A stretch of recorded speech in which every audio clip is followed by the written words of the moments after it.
Hello friends, मेरे इस YouTube channel में आप सभी का स्वागत है। आज हम चर्चा करेंगे विश्व में नगरों का उद्भव एवं विकास के अंतर्गत अंध युग अर्थात डार्क एज के बारे में।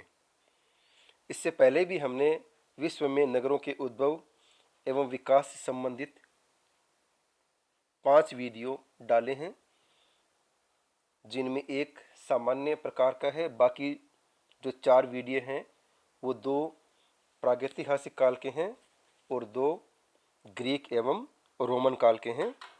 इस टॉपिक को सही से समझने के लिए आप उन 5 वीडियो को आप अवश्य देखें।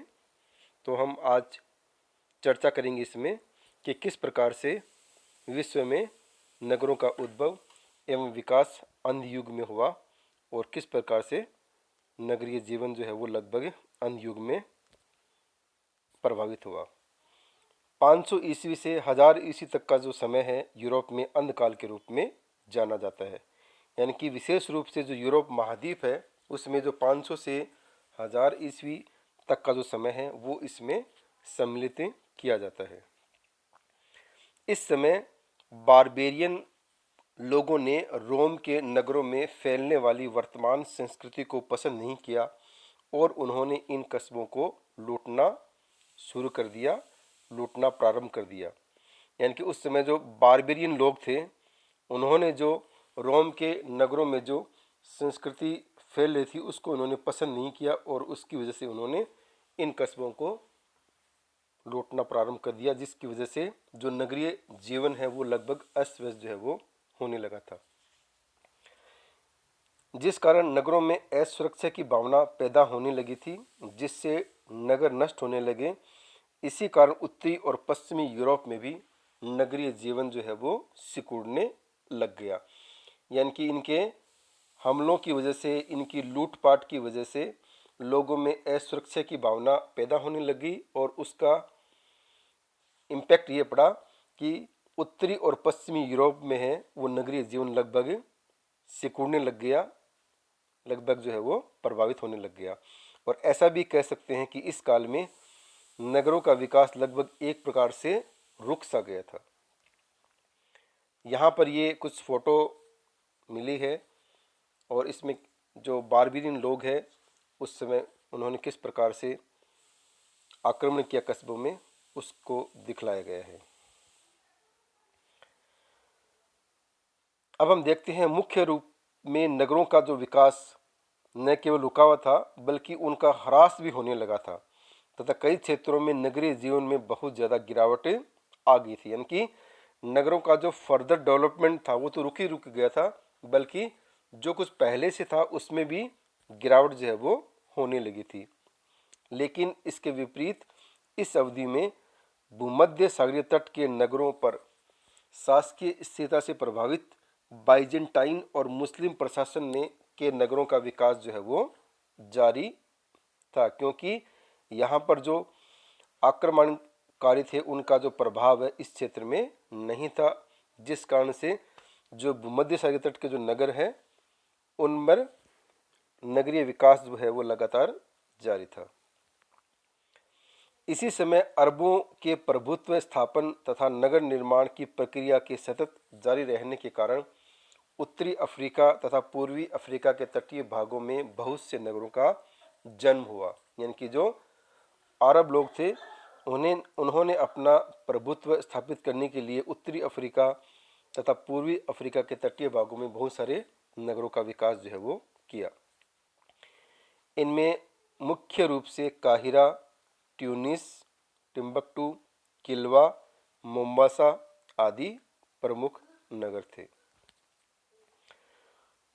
रोम साम्राज्य के पतन के पश्चात यूरोप में पहले के कुछ नगरीय स्थलों का विकास पादरी के स्थान के रूप में या धार्मिक प्रशासकीय केंद्र के रूप में किया गया, जिनमें व्यापारियों एवं शिल्पियों के लिए भी स्थान था। यानी कि कुछ कस्बे थे उनका जो विकास है वो पादरी के स्थान के रूप में या धार्मिक प्रशासनिक केंद्र के रूप में किया, जिनमें जो व्यापारी थे और जो शिल्पी थे उनके लिए भी उस समय विशेष स्थान होता था।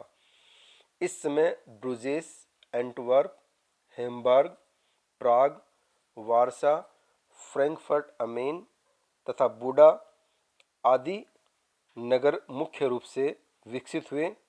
बूडा जो है इसके साथ में पेस्ट मिलकर इसका बाद में नाम पड़ा बुडापेस्ट। यहाँ पर इस स्लाइड में आप देख सकते हैं कि जो अलग अलग कस्बे हैं उनकी फ़ोटो दिखाने का यहाँ पर प्रयास किया गया है।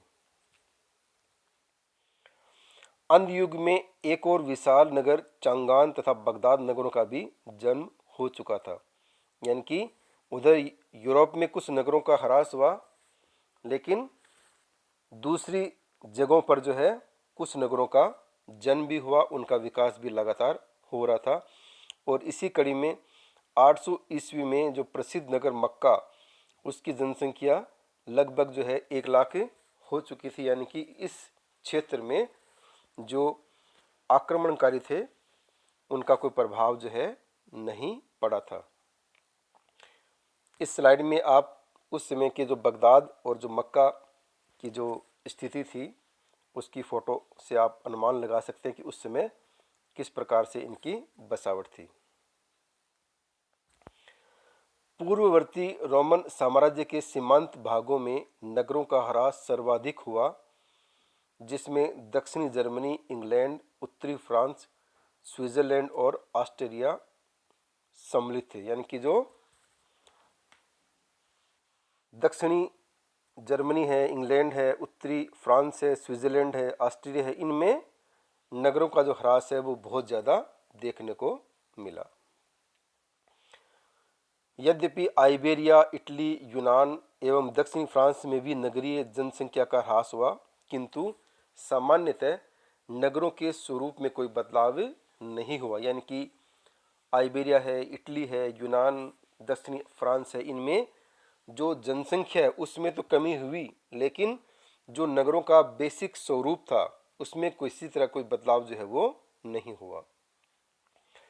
ट्राय जैसे कुछ नगर अब भी व्यापारियों एवं शिल्पकारों के संयोजन केंद्रों के रूप में बने रहे। यानी कि ट्राय जैसे कुछ कस्बों के उदाहरण देने का प्रयास किया गया कि उस समय भी जो व्यापारी थे या जो शिल्पकार थे उनके मिलने का ये जो है केंद्र ट्राय जो है ये बना रहा। यहाँ पर इस फोटो में हम ये देख सकते हैं कि यूरोप में किस प्रकार से 1000 BC में वहाँ का जो मानचित्र है उसका स्वरूप है, अलग अलग देशों का स्वरूप किस प्रकार का था। अब हम देखते हैं भूमध्य सागर के निकटवर्ती क्षेत्र में जर्मन आक्रमणों का प्रभाव बहुत कम पड़ा। यानी कि जो भूमध्य सागरीय क्षेत्र है उसमें जो जर्मन आक्रमणकारी है उनका प्रभाव कम पड़ा, अतः यहाँ व्यापारिक एवं बंदरगाह नगरों का विकास जारी रहा। यानी कि जो बंदरगाह नगर थे या जो व्यापारिक नगर थे उनका जो विकास है वो लगभग यहाँ जारी रहा, और जो मार्सेलीज है ये इसका सबसे उत्तम उदाहरण माना जाता है।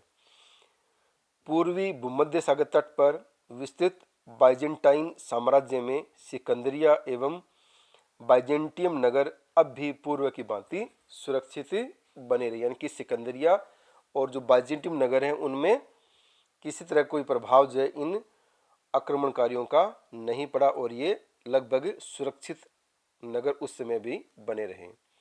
यहाँ पर ये मार्सेलीज जो शहर है उसकी फ़ोटो को दर्शाया गया है। इस प्रकार से हम अंत में सारांश में कह सकते हैं कि यूरोप में जो 500 से 1000 ईस्वी तक का जो काल था उसमें लगभग सभी जगहों पर जो है नगरीय विकास लगभग रुक सा गया था, जिसकी वजह से नगरों में जितना विकास होना चाहिए था उतना विकास नहीं हो पाया। इसी के साथ में हमारा ये टॉपिक यहाँ पर समाप्त होता है। आपको वीडियो अच्छा लगे तो इसको लाइक करें, चैनल को सब्सक्राइब करें, ताकि आने वाली वीडियोज़ में आप कुछ और टॉपिक जो है वो देख सकते हैं, उनका अध्ययन कर सकते हैं। इसी के साथ में आप सभी का बहुत बहुत धन्यवाद। Thank you.